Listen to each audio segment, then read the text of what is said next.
Rating Angela based on her skin. Dove and Love. Ilang taon na ang nakalipas simula nang huling ni-rating ko ang skin ni Girl Tiyamak na Angela. Noong unang panahon, ito yung mga skin na talagang ginagamit madalas sa kaharutan. Kaya kapag ganito ang skin ng Girl Tiyamak na Angela, ay madalas din kinaiinisan. Pero like ko naman yung hair color niya dito at saka ang cute nung tsakadal niyang daladala. Kapag ginamit to, madalas tipi-tipi lang din sa group ang ambagte. Parang ito yung pambansang skin ng mga girl best friend. Kaya i-rate natin siya ng negative 10/10. Shanghai Maiden. Aminin nyo, ang ganda ni Girl Tiyamak dito, te. Mukha siyang anak ng mama niya mula sa mayamang pamilya. At aminin nyo din, yung mga gumagamit ng Girl Tiyamak na Angela na ganito yung skin, kahit paano naman ay marunong-runong sa buhay. Dahil sumasanib talaga siya kahit kanino at hindi lang sa kaduo niya.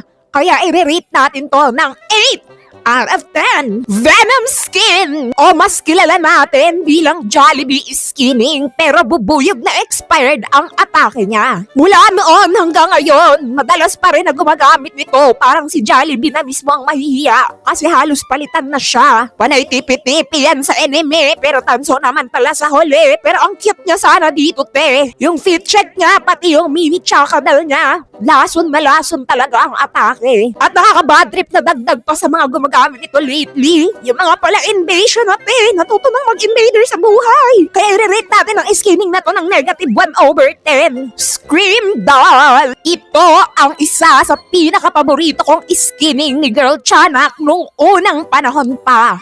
Mukha siyang manika na alagang-alaga dito, te. Yung tipong may dollhouse pa na malaki.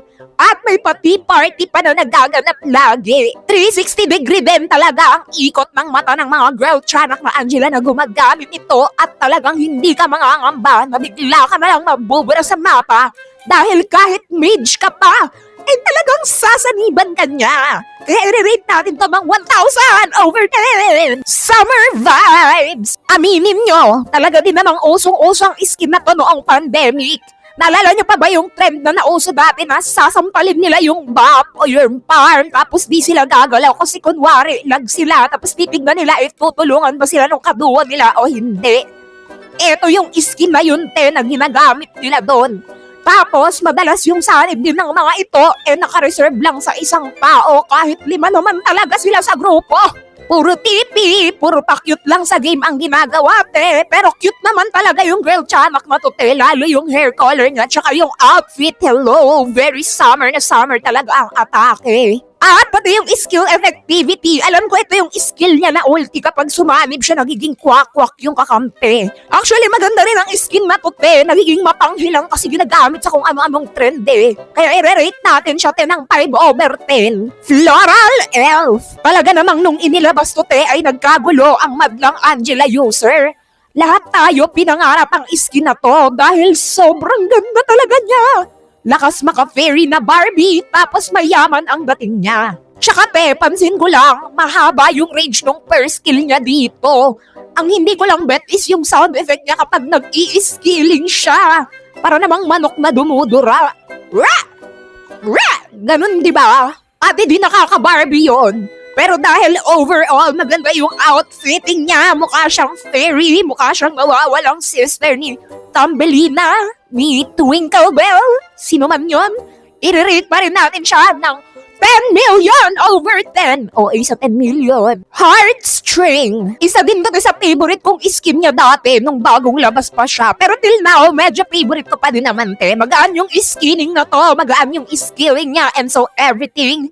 Kasi mahilig din ako sa Hello Kitty nung unang panahon pa. Kapag sumanib siya sa kakampi, yun nga lang, te, mukha silang Hello Kitty pero astronaut version. Tsaka ang ganda ng outfit niya dito, te, na para bang tatawagin mo siya na Mademoiselle. Pero ito isa sa pinakamatagal kong nakuha na skin sa Sanrio na ibigay na lahat siya na lang yung wala pa. Kaya i-rating natin ang skinning na to ng 10/10. Cyber Cherubin. Perfect din ang skinning na to. Mga maasim din yung girl chanak na gumagamit nito. Na to, the invader sila na akala mo talaga part ng Amazonian team or membership. Kasi ang aasim talagang frontliner pa yan sila. At ang cute ng outfitting niya dito. Ang cute din nung tunog. Yun nga lang ang ingay ng skinning na to Ang daming airbus kapag nag-skilling ka. Karamihan din talaga ng mga girl chanak na kaganto is maalaga talaga sa kakampi.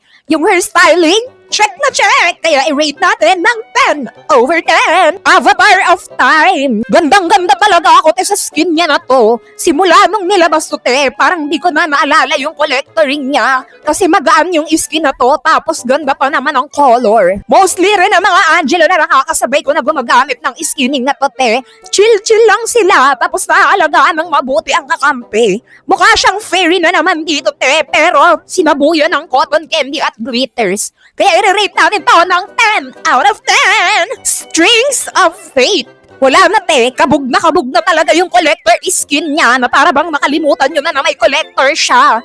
Siyempre, nung nakita ko na may ganto si Kishing Kineme, tinarget lock agad ko na to Mga nakakasabay ko na Angela kapag ganito yung skin nila. Yun nga din pala, invade. Talagang manglalaban sa trash talk, hindi papatalo. Mapang-inis, literal na maasim talaga gumagamit nito. Yung outfit niya, mukha siyang mysterious princess in a mysterious kingdom. At saka very detailed ang itsura ng outfit niya sa skin na to Plus, ang ganda pa ng color combination as in. Super ganda ng skin na to. I-rate namin ng 1,000,000/10.